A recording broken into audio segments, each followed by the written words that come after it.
Hi welcome back to the channel. ನನ್ನ ಹೆಸರು ಅನುಷಾ. ನನಗೆ 22 ವರ್ಷ. ನಾನು ಬೆಂಗಳೂರಿನ ಪ್ರತಿಷ್ಠಿತ ಕಾಲೇಜಿನಲ್ಲಿ ಅಂತಿಮ ವರ್ಷದ ವಿದ್ಯಾರ್ಥಿನಿ. ನಮ್ಮದು ಒಂದು ಸಣ್ಣ ಕುಟುಂಬ.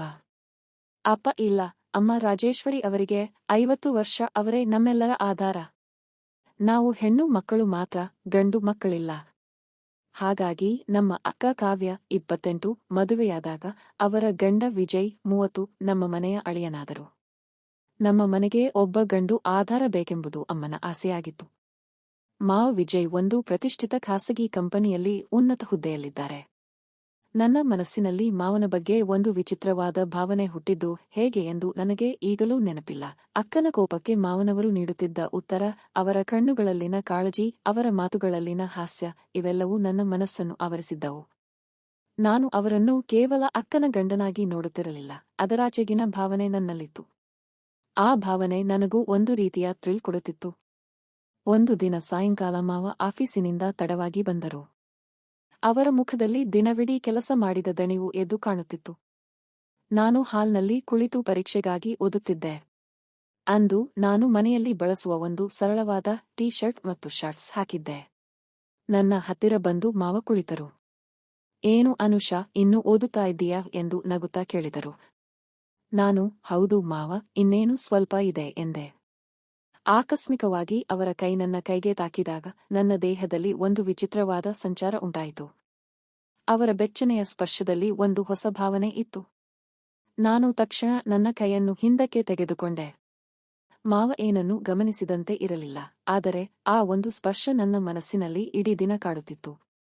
ಅದೇ ಸಂಜೆ ಅಡುಗೆ ಮನೆಯಲ್ಲಿ ನಾನು, ಅಮ್ಮ ಮತ್ತು ಅಕ್ಕ ಏನೋ ಗಂಭೀರವಾಗಿ ಮಾತನಾಡುತ್ತಿದ್ದರೆ ಮಾವ ಬಂದು, ಏನಮ್ಮ ಇಷ್ಟು ಗಂಭೀರವಾಗಿ ಮಾತನಾಡುತ್ತೀರಾ ಎಂದು ನಕ್ಕು ನನ್ನನ್ನು ನೋಡಿ ಕಣ್ಣು ಮಿಟುಕಿಸಿದರು. ಆ ನಗು ಮತ್ತು ಸೂಚನೆ ನನ್ನ ಮನಸ್ಸಿನಲ್ಲಿ ಒಂದು ಹುಚ್ಚು ಕನಸನ್ನು ಹುಟ್ಟುಹಾಕಿತ್ತು. ಮರುದಿನ ಬೆಳಿಗ್ಗೆ ಅಕ್ಕ ಮತ್ತು ಮಾವನ ನಡುವೆ ಸಣ್ಣ ಜಗಳ ಶುರುವಾಯಿತು. ಮಾವ ಆಫೀಸ್ಗೆ ಹೊರಡಲು ಸಿದ್ಧರಾಗುತ್ತಿದ್ದರು. ಕಾವ್ಯ ತನ್ನ ಡ್ರೆಸ್ಸಿಂಗ್ ಟೇಬಲ್ ಮೇಲೆ ಮಾವನ ವಾಚ್ ಕಳೆದು ಹೋಗಿದ್ದಕ್ಕೆ ಸಿಟ್ಟಾಗಿದ್ದಳು.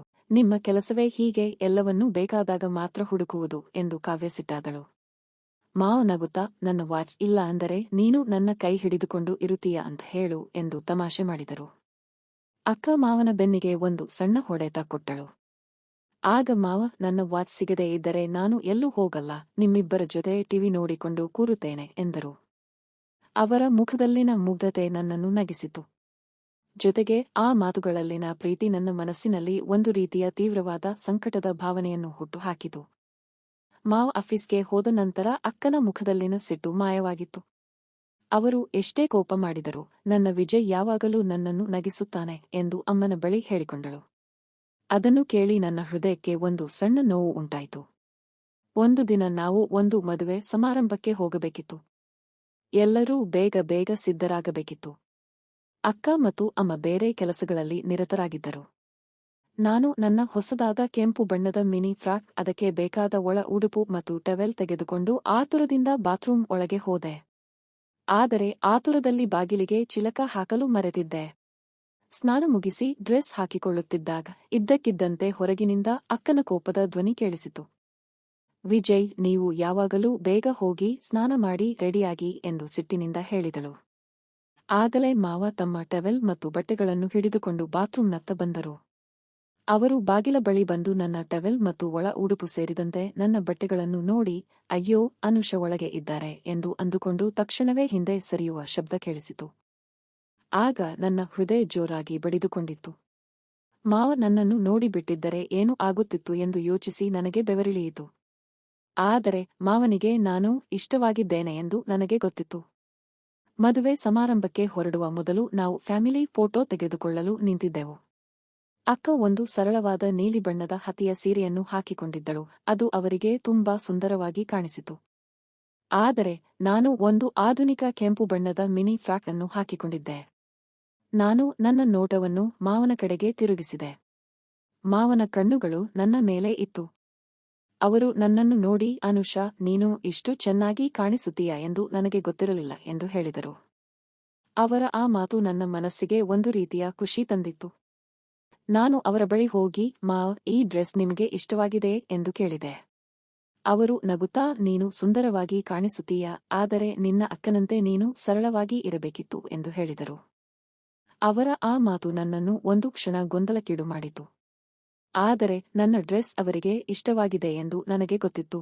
ನಾನು ಅವರ ಕಡೆಗೆ ನೋಡಿದಾಗ ಅವರ ಕಣ್ಣುಗಳಲ್ಲಿನ ಕಾತರತೆ ನನ್ನನ್ನು ಬೆಚ್ಚಿ ಬೀಳಿಸಿತು. ಮದುವೆ ಮುಗಿಸಿ ಮನೆಗೆ ಬಂದಾಗ ರಾತ್ರಿ ಸುಮಾರು 11 ಗಂಟೆ ಆಗಿತ್ತು. ಮಾವ ಮತ್ತು ಅಕ್ಕ ತುಂಬಾ ಸುಸ್ತಾಗಿದ್ದರು. ಮಾವ ಹಾಲ್ನಲ್ಲಿ ಕುಳಿತಿದ್ದರು. ನಾನು ಅಡುಗೆ ಮನೆಗೆ ಹೋಗಿ ಅವರಿಗೆ ಕಾಫಿ ಮಾಡಲು ಹೋದೆ. ಮಾವ ಟೇಬಲ್ ಮೇಲೆ ಕುಳಿತು ಲ್ಯಾಪ್ಟಾಪ್ನಲ್ಲಿ ಕೆಲಸ ಮಾಡುತ್ತಿದ್ದರು. ನಾನು ಕಾಫಿ ಕಪ್ ತಂದು ಅವರ ಮುಂದಿಟ್ಟೆ.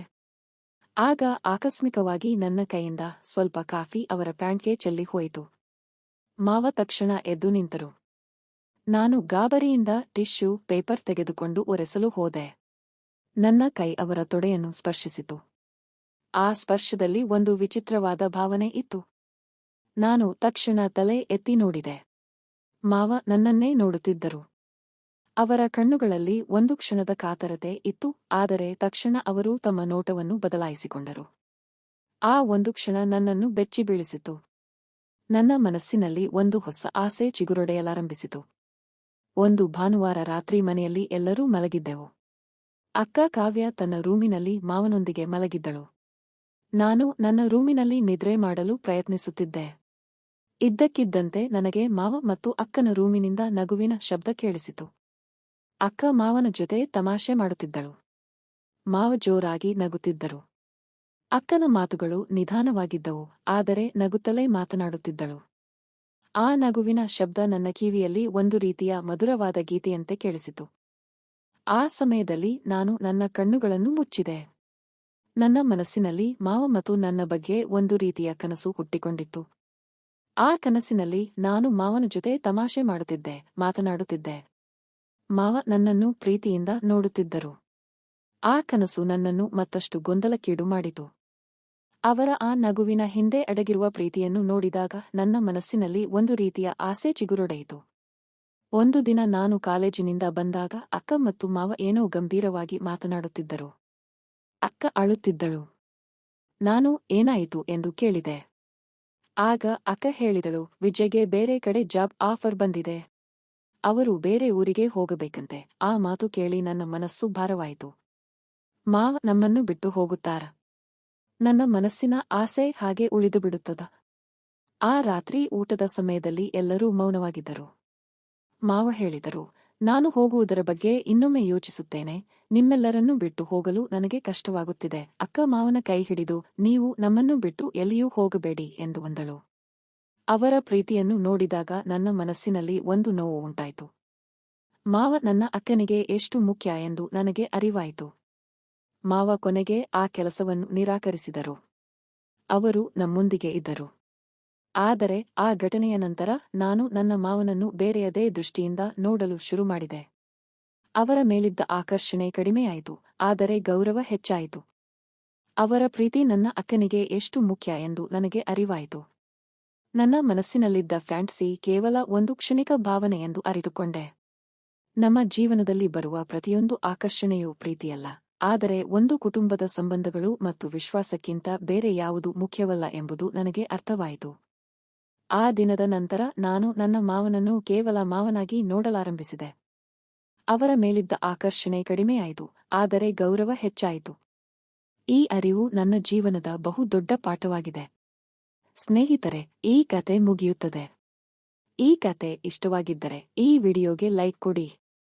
ಇನ್ನು ಇಂತಹ ಆಸಕ್ತಿದಾಯಕ ಕತೆಗಳಿಗಾಗಿ ನಮ್ಮ ಚಾನೆಲ್ಗೆ ಸಬ್ಸ್ಕ್ರೈಬ್ ಆಗೋದನ್ನು ಮರಿಬೇಡಿ. ಧನ್ಯವಾದಗಳು.